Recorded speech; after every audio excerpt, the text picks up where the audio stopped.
ઘરમાં ઉંદર દેખાય એટલે આખું ઘર ત્રાસમાં આવી જાય છે। એ નાનકડું દેખાય છે પણ નુકસાન મોટું કરે છે। ખોરાક ખાઈ લે, કપડાં ચાવી નાખે, વાયર કપે અને ખતરનાક બીમારીઓ પણ ફેલાવે। એટલે આજે વાત કરીએ કે ઉંદરને કુદરતી રીતે કેવી રીતે ભગાવવો જેથી એ કાયમ માટે ઘર છોડીને ભાગી જાય। સૌ પ્રથમ સમજીએ ઉંદર આવે છે કેમ। ઉંદરને ખોરાકની સુગંધ, અંધારું અને ગરમ જગ્યા ગમે છે। રસોડું, સ્ટોરરૂમ, ગેસ નીચે અથવા ફ્રિજની પાછળ એના ફેવરેટ સ્થળ છે। જો તમે એ જગ્યા સાફ રાખશો અને ખોરાક બંધ રાખશો તો એનું ઘર બની શકશે જ નહીં। હવે વાત કરીએ ઘરેલું અને કુદરતી ઉપાયોની, જે ઉંદરને ભગાડવામાં બહુ જ અસરકારક છે। તે પહેલા ગુજ જ્ઞાન ચેનલને સબસ્ક્રાઇબ અને વિડીયોને લાઇક કરવાનું જરાય ન ભૂલશો। પહેલો ઉપાય, પુદીનાનું તેલ પેપરમેન્ટ ઓઇલ। ઉંદરને પુદીનાની સુગંધ સહન જ નથી થતી। કોટનના બોલ લો, તેમાં પુદીનાના તેલના થોડા ટીપા નાખો અને એ બોલ રસોડાના ખૂણામાં, ફ્રિજ પાછળ કે જ્યાં ઉંદર દેખાય છે ત્યાં રાખી દો। 2 દિવસમાં જ એ જગ્યા ઉંદર છોડીને ભાગી જશે। સુગંધ ઓછી પડે ત્યારે ફરીથી તેલ નાખી દો। બીજો ઉપાય, લવિંગ અને લસણ। ઉંદરને લવિંગની સુગંધ પણ નાપસંદ છે। લવિંગના થોડા ટુકડા નાની થેલીમાં ભરીને એ જગ્યાએ લટકાવી દો જ્યાં ઉંદર રહે છે। લસણની સુગંધ તો એના માટે ઝેર સમાન છે। લસણની કળી કપીને એ ખૂણામાં રાખો। થોડા દિવસમાં ફરક દેખાશે। ત્રીજો ઉપાય, નફ્તાલીન બોલ। ઘણા લોકો ઉંદર ભગાડવા માટે નફ્તાલીન બોલ વાપરે છે। એની ગંધ ઉંદરને અસહ્ય લાગે છે।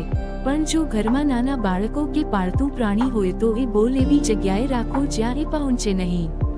ચોથો ઉપાય, બેકિંગ સોડા અને ખાંડ। એક વાટકીમાં ખાંડ અને બેકિંગ સોડા સમાન પ્રમાણમાં મિક્સ કરો અને જ્યાં ઉંદર આવે છે ત્યાં છાંટી દો। ખાંડની સુગંધથી ઉંદર એને ખાવા આવશે, પણ બેકિંગ સોડા એના પેટમાં ગેસ બનાવી એને ત્યાંથી ભાગવા મજબૂર કરશે। પાંચમો ઉપાય, અલ્ટ્રાસોનિક રેપેલર। આ નાનકડું ઇલેક્ટ્રોનિક ઉપકરણ છે જે એવું અવાજ છોડે છે જે માનવીને સાંભળાતો નથી પણ ઉંદર માટે અસહ્ય છે। તમે આ ડિવાઇસ ઓનલાઈન કે ઇલેક્ટ્રોનિક સ્ટોરમાંથી લઈ શકો છો। એકવાર ચાલુ કરો એટલે ઉંદર નજીક નહીં આવે। હવે થોડા સાવચેતીના ઉપાયો જાણીએ જેથી ઉંદર પાછા ન આવે। 1. રાત્રે ખોરાક ખુલ્લો ન રાખો।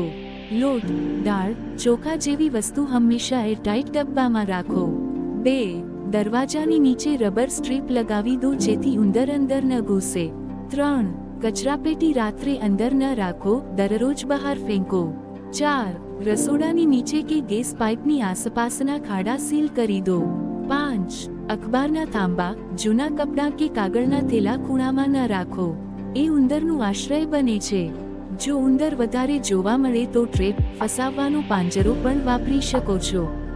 માર્કેટમાં ગ્લુ પેડ અથવા લોખંડના ટ્રેપ મળે છે। એમાં પીનટ બટર કે બિસ્કિટ રાખો, ઉંદર લલચાઈને અંદર જશે અને ફસાઈ જશે। પછી એને દૂર ક્યાંક છોડાવી દો।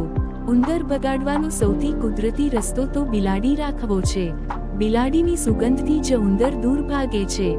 જો તમારા ઘરમાં બિલાડી હોય તો ઉંદર ક્યારેય ટકી શકતો નથી। ઘરને ઉંદર મુક્ત રાખવા માટે હંમેશા સફાઈ રાખવી એ મુખ્ય બાબત છે। સફાઈ એટલે ફક્ત ઝાડુ નહીં, પણ ખોરાકની વસ્તુઓ સચવાવવી, ડસ્ટબિન સાફ રાખવો અને ભોજન પછી કાઉન્ટર સાફ કરવો।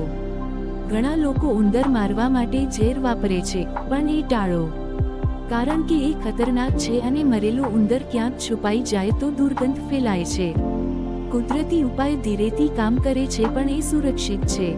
જો તમે આ ઉપાયો નિયમિત રીતે 7થી 10 દિવસ સુધી કરો તો તમે જાતે જ જોશો કે ઉંદર ધીમે ધીમે ભાગી જશે અને ફરી પાછા આવશે નહીં। તો મિત્રો, જો તમારું ઘર પણ ઉંદરથી પરેશાન છે તો આજથી જ આ કુદરતી ઉપાય અજમાવો। કોઈ ઝેર નહીં, કોઈ જોખમ નહીં, માત્ર થોડા કુદરતી ઉપાયથી ઉંદર દૂર અને ઘર સુરક્ષિત। સફાઈ રાખો, સ્વસ્થ રહો અને ઉંદરને કહો અલવિદા। આવી જ ઘરગથ્થુ અને ઉપયોગી માહિતી માટે ચેનલને લાઇક, શેર અને સબસ્ક્રાઇબ કરવાનું ભૂલશો નહીં।